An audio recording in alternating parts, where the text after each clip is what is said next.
Hello everybody, this is Curtis from PSNStores.com, and this is Loot Rascals.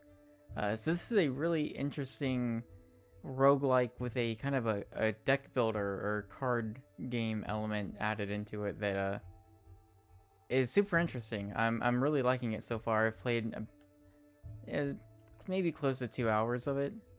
But we're just gonna start up a standard game. You have a few different options here, as you can see.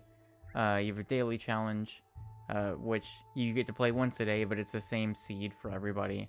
And then you can actually enter a specific seed if you want. And then you can do practice mode as well. And then tutorial. We're just going to start up a standard game, and I'll kind of explain the basics as we go. So first and foremost, I love the way this game looks. It's got a very interesting art style, as you can see. You can choose to play as a male or female character if you would like. So first things first, we're going to enter the dome. So there's a few things going on here. One, if you want to know kind of how combat works here, this kind of shows you the math behind the combat, how they factor in how much damage you do, how much damage enemies do, whether or not they even hit you, things like that. There is the chef here, so you can hear the chef's woes. So the chef usually, whenever you're on a new level, if you talk to the chef, typically somebody has stolen a card from the chef. So in this case, Lonnie of Adderfill stole my bomb flock, and if we find that card and we return it to the chef, we'll get 2 extra spare card slots, which can be pretty important. So we'll keep an eye out for that. This will heal you at the cost of tokens. We've got a mailbox. This mailbox is where cards returned by other players or your hologram will arrive. It's empty right now. So this is an interesting mechanic. I haven't really figured out exactly what's going on here, but I have found cards in the wild before that have belonged to other players, and I've had the choice to send it back or keep them. And I get the sense that there is perhaps a reward or punishment for doing so, but I haven't necessarily seen it firsthand just yet. Here we can get a tip. And then there's also some stuff going on here. Would you like to set your practice deck for this area to your current deck? Yeah, so basically every level, if you have a deck that you like, that maybe you want to practice with a little bit, you can actually set it to be your practice deck. And that's where the practice mode would come in. So anyways, there's a few other things to note. So on the top left, that is your current life. You start out with 5 HP. Thus far, I haven't found a way to increase the max HP. I've been able to heal myself, but I haven't found a way to increase max HP if you can. Then it has your attack, which is at 3, your defense, which starts at 3 as well, and the amount of tokens you have. And then on the top right, we have the day-night cycle. The number of turns until... Oh, I don't remember the name of it. After 249 turns, some new types of enemies show up, and then you have another turn counter, or if you exhaust those turns, it gets even nastier. So basically, the longer you're in a stage, the more dangerous it's gonna get. Basically, you have your map, which you can pull up if we go on the touchpad. And yeah, the day-night cycle, basically, a day and a night lasts 5 turns. And that is important to keep in mind because there are certain enemies that will attack first, depending on if it's day or if it's night. So you have to keep that in mind. And so now we have gone out into the wild, away from the safety of our little area over there. So here we have 2 enemies, Wooks. So basically, you look at the symbols above their head. In this case, they have shields, which mean that they will defend instead of attack first at night. So we know that I have a 3 attack, so I'm gonna attack right off the bat, and because they only have 2, I know I'm gonna kill them immediately. So basically, battles are automated. They are initiated when you and an enemy occupy the same kind of hexagon on the grid. So we'll just kind of cycle through this. But you noticed, as I killed one of those enemies, they dropped a card, and I picked it up. So if we hit triangle, we can bring up our deck here. So basically, when you start a game, this is kind of the setup you're going to start with. You're going to have 3 cards with 1 attack, 3 cards with 1 defense. So 3 and 3 apiece. Now in this case, I've picked up 2 cards. And so here is one. It's the Spike Pan. Just right off the bat, it's going to give me 1 attack. However, you notice that there are conditions at the bottom of the card. So in this case, this card has a bottom row +1, which means, as you might expect, as long as I'm placing it somewhere in the bottom row, it's going to get an additional +1 to the attack. So now my attack's 5. Now this card, Self-Throw Disc, also starts at 1. And basically what this one means is that if there's other disc somewhere in this deck, it's going to get an additional +1. Now currently I don't have any other disc, but if I do find one, that's going to help me. So as you'll see as we play through this run, there's a lot of different card types. So there's a lot of different parameters that you might meet for any given card type. And you'll see, like, it comes, like, especially this one right here with the bottom row. There's a lot that you have to keep in mind when it comes to placement. So we'll look at all that as it comes across, but for now we'll just keep playing. Here's another card that's gonna be a defense card, which is good. So now you notice it is turn to day, and now the Wook has a kind of a gun symbol above its head, which means if we were to initiate combat with this monster right here, it would attack first. Now, keeping that in mind, because of the math behind the battle system, because it's a 1, my defense is 4, I'm most likely going to block that attack. That doesn't necessarily mean I'm gonna block it 100% of the time. I think the way it would work out now is it would have like a 25% chance to land a hit on me. So we'll go ahead and risk it. Luckily I blocked, I was able to do damage, and we're good now. And then so the rest of this really is just kind of exploring, looking for the exit. Your goal is, essentially very simple. It's just to start off, survive, and then find the exit. There are 5 stages you need to work through. So far I've got to stage 3. But relatively, pretty simple roguelike stuff. A lot of this should be pretty familiar. So this Horse Bros enemy is really interesting.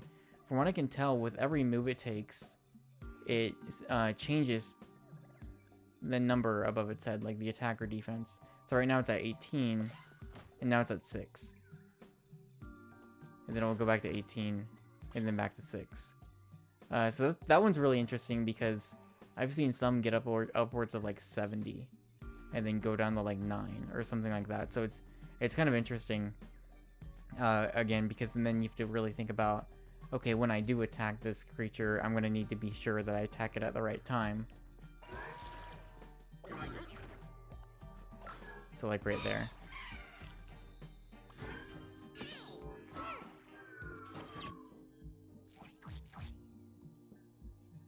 And then I guess one other thing to show really quick, and then we'll just kind of go. And then if anything new shows up, I'll explain it as we play through. Here's your journal. Right now I'm at 57% completion. So here's just a look at some of the enemies. I don't want to go too far down, but it shows you some different things like if they attack first on the day or night, what they're weak against, what they resist. There are some elemental attacks that you can get from different card types, how many you've killed and how many have killed you. From there, so let's just keep going then. This Ogron, I think we can take him. We're good. Take out the clunker.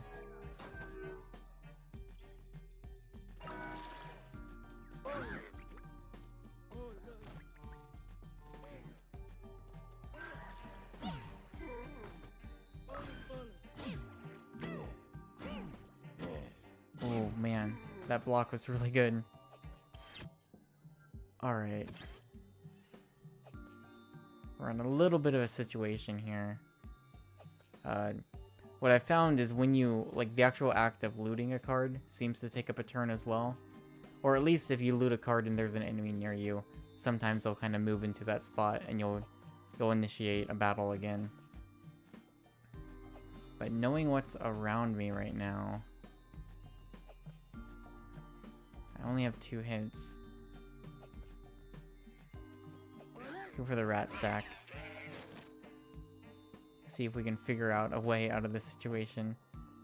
And so the other interesting thing to keep in mind, so it's, you know, there's a lot of numbers to kind of keep in mind, especially when you go into to battle, and, you know, keeping in mind how much health you have, knowing that, okay, like, this Bolas gal, like, I'm not gonna kill this monster my first hit. I'm gonna do 6 damage.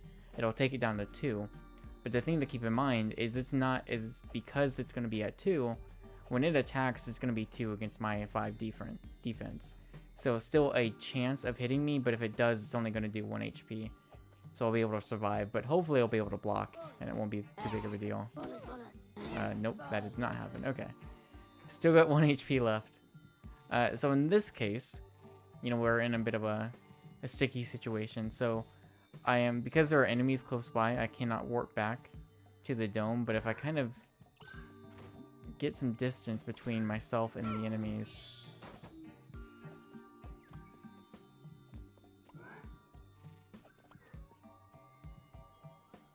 Let's see what we can do.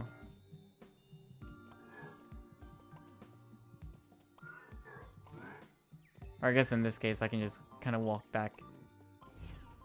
And now we can be back into the dome. Now, at the dome, if you find yourself in a situation where you just have 1 HP or you're low on health, in general, you can come back to heal, but we need tokens. So how do you get tokens?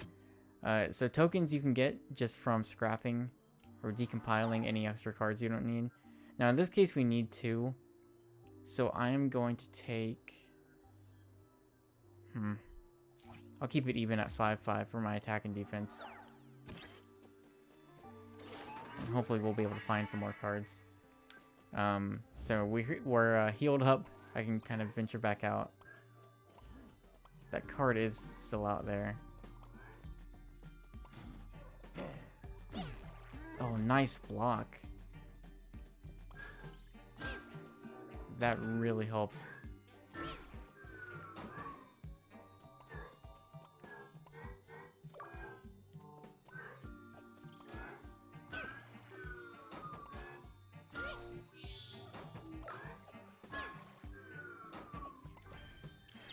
Alright, so this card, Orbital Bows, 2 to our attack. If we place it in an even slot, we get +1, so that'll be 3. And then just don't place it on the bottom row. And so we're good. So our attack's 5 now.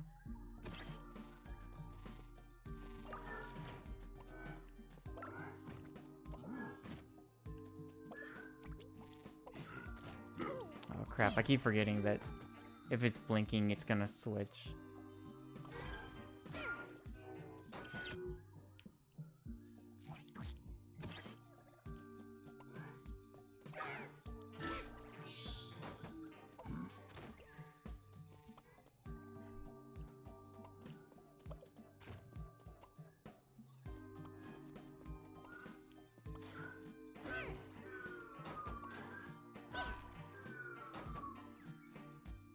So here's another bit of a situation wherein this Ogrox guy.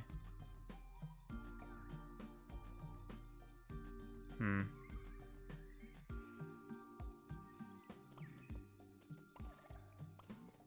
mean, I could get lucky and block.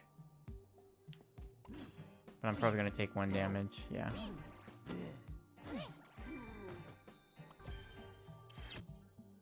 That went okay. So here's another card. This one can be rotated, so it can be an attack, or it can be a defense card, which is pretty interesting. We're gonna do defense, since we need it that more. That was dumb. Dumb on my part, not the game.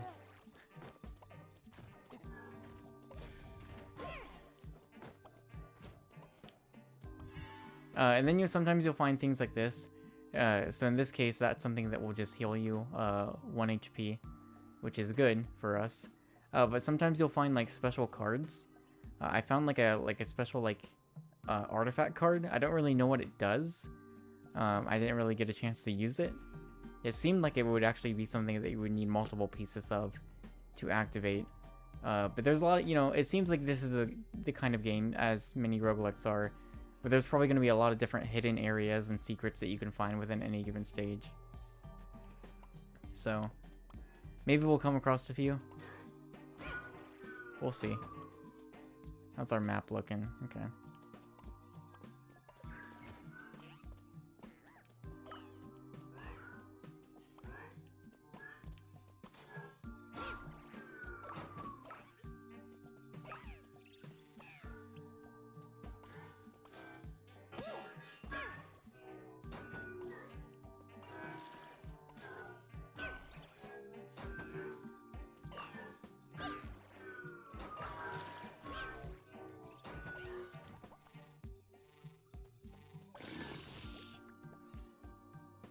Rotting cryopod. That thing. Uh-oh. We'll figure something out here.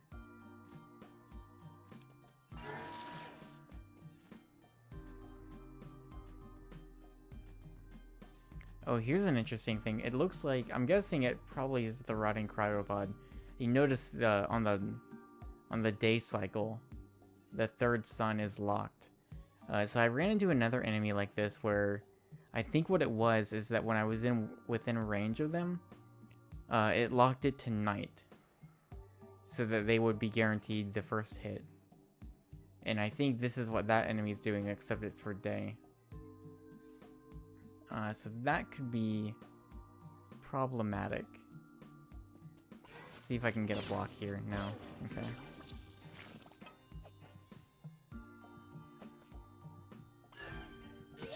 Nope. Oh, risking it. Tested my luck. That's not happening though.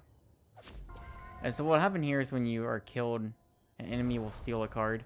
I think that might be where it comes into play of like somebody else might maybe kill that type of enemy, and they might drop that specific card and they'll have an opportunity to return it to me. That's my guess. I'm not entirely sure. The game hasn't really, it doesn't really tell you that part. It kind of gives you some basics. So I'm not too sure about that. That would be my assumption. But anyways, when you die, you just are returned back to level 1 and we'll start again. So we'll do another run through, I think, and see how we do. Hopefully we do a little better. Oh, and the other thing I wanted to say, there is a type of enemy that doesn't necessarily have to kill you. They have an ability that they can swipe a card from you. So you kind of have to be careful of them too. But I've only seen them like once or twice.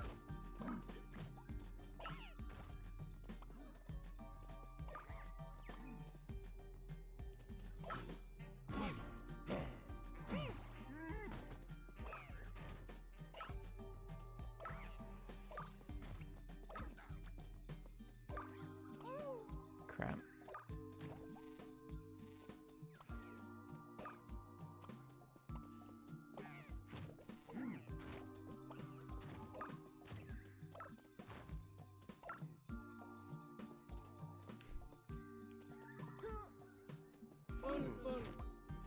This brigand guy is it's really giving me a hard time. Oh man.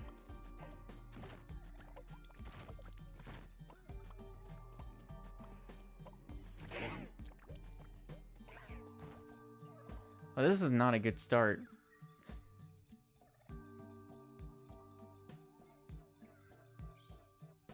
How can I get myself out of this?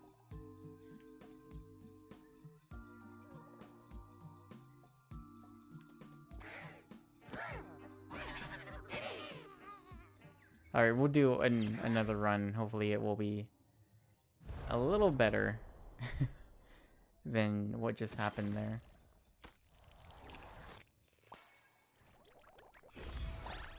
So it only plays the first time, I guess the first time you start up the standard game. There's like an intro cutscene. There's like a story here where you're, I guess originally we're kind of flying to a resort planet or something like that, and then this moon comes into view and things go wrong, and there is some like I'm trying to remember what they call it.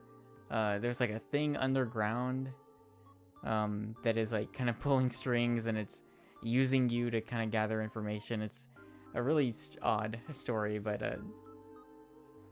there's some pretty good voice acting, and it's just real goofy. It's really weird, and I'm really digging that element of it too.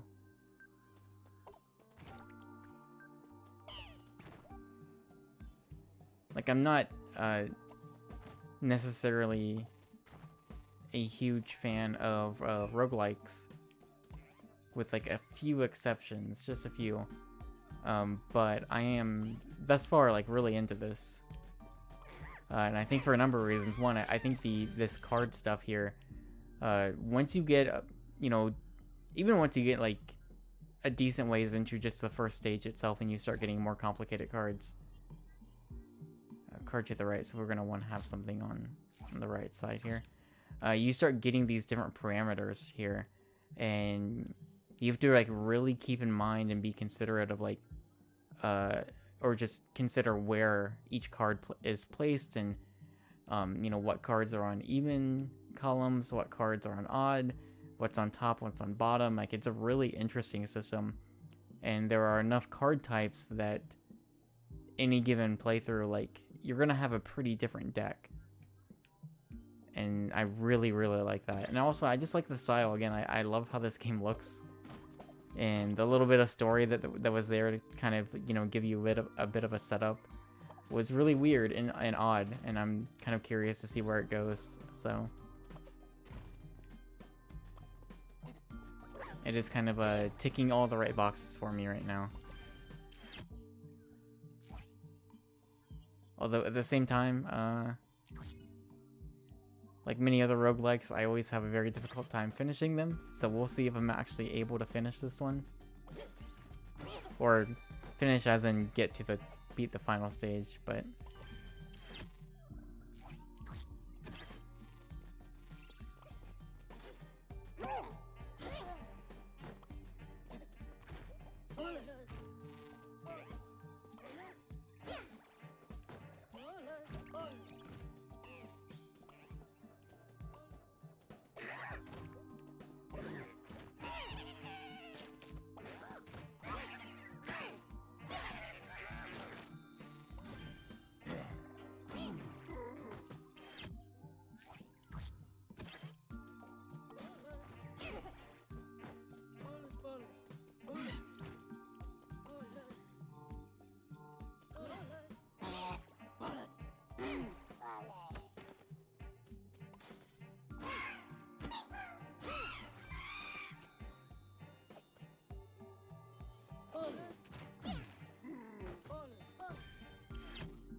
So there are a couple other things I do want to note. I'm not sure if we're actually going to see them, just because we're not really getting the specific cards that they would apply to. I mentioned that there's like elemental stuff here. So if you notice on the bottom right, there's like that L1, this little thing right here. Basically, there's a few different things you can get, and I've gotten 3 of them so far, so I don't know what these other 3 are right here. But this top one's fire. This one kind of to the left is ice, and then this one right here is you can heal yourself 1. And these are abilities you would get.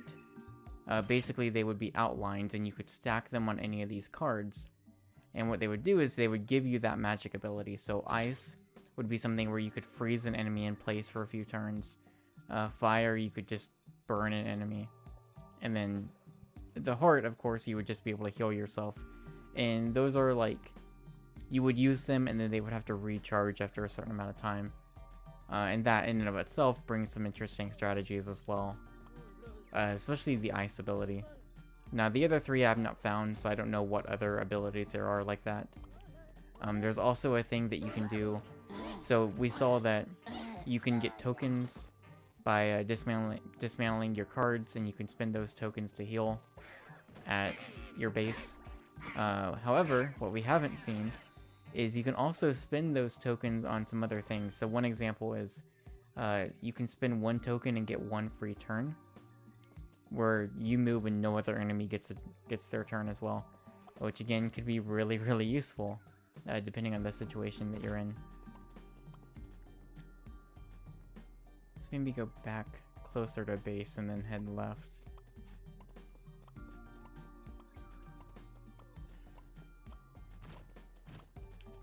Okay. But, you know, as you can imagine from, you know, as much as any other roguelike, there's a lot of things here that we probably just aren't going to see in this video.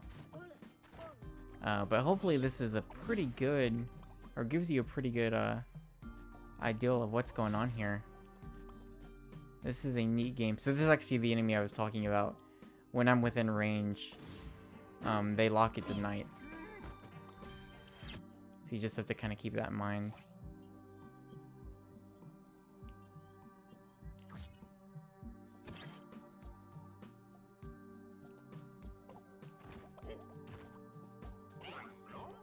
I think I'll just try to avoid them for now.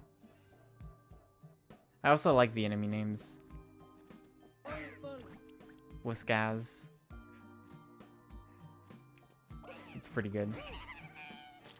This game's just got a style to it that I'm really into.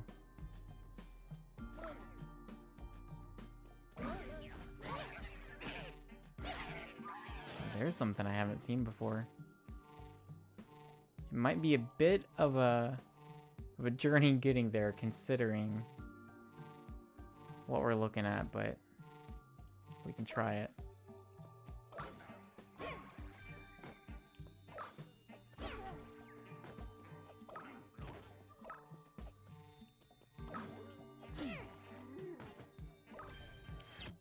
What's this card? In column 5, get +2. That sounds good to me. We need more attack.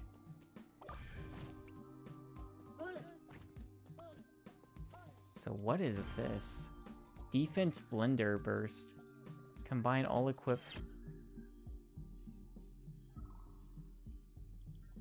Burst this card to merge all of your equipped defense cards into a single card of equivalent value. The resulting card will have no properties or abilities. That is crazy!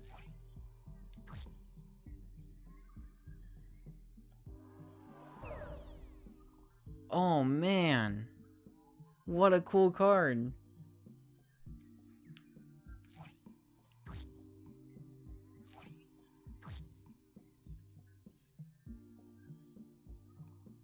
I guess what I should have done is probably equip these just temporarily. And then all of that would have just been 11.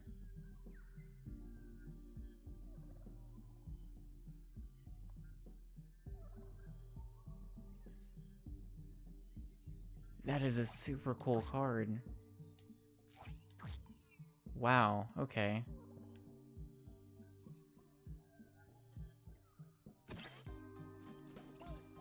It's in the heat of the moment.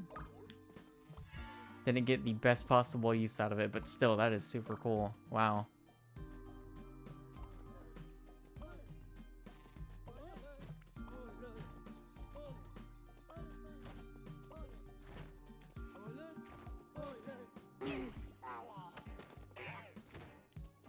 Now, if we can just find one similar for my attack, we'll be in business. Although, that is just great for clearing up room in my deck. Man.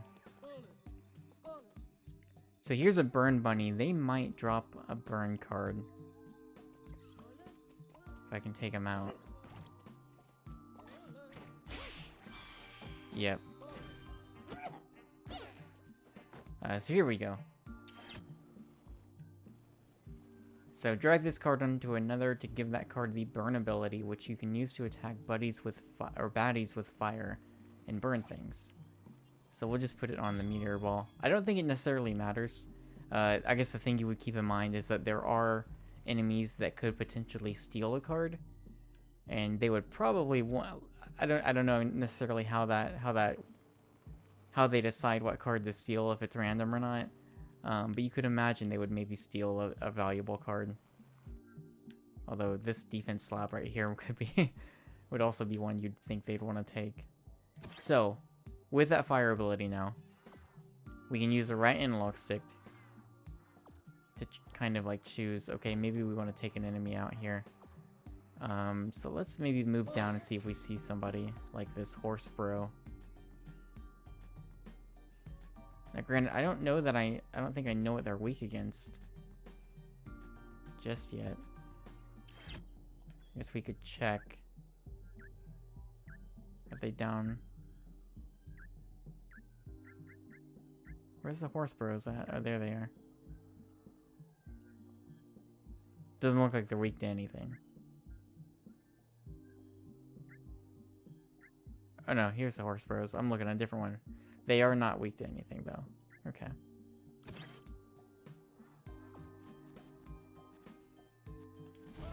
But if we burn them, it does a lot of damage. So it kind of works out.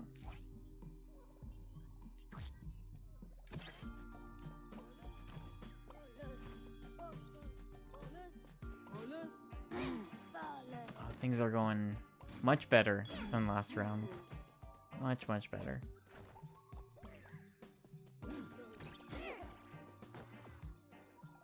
So burn specifically, I believe it recharges faster if you're in battle. I think for different abilities that might change.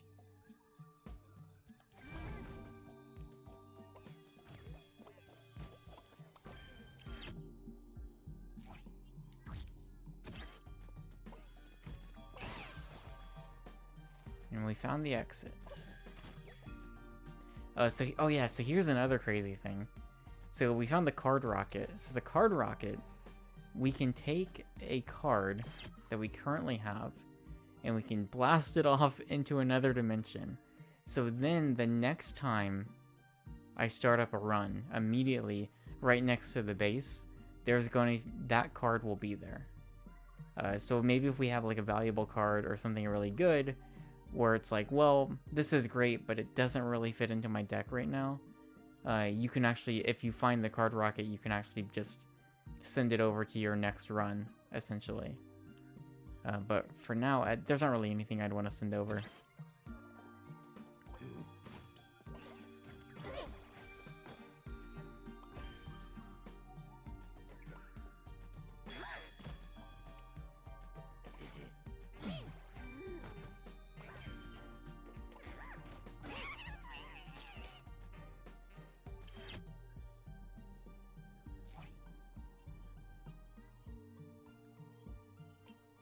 Alright, so I want this in the top row, and then we'll move that down there. So 12-16, not bad. And now we're on the level 2. So this is kind of your level map here, working our way to level 5.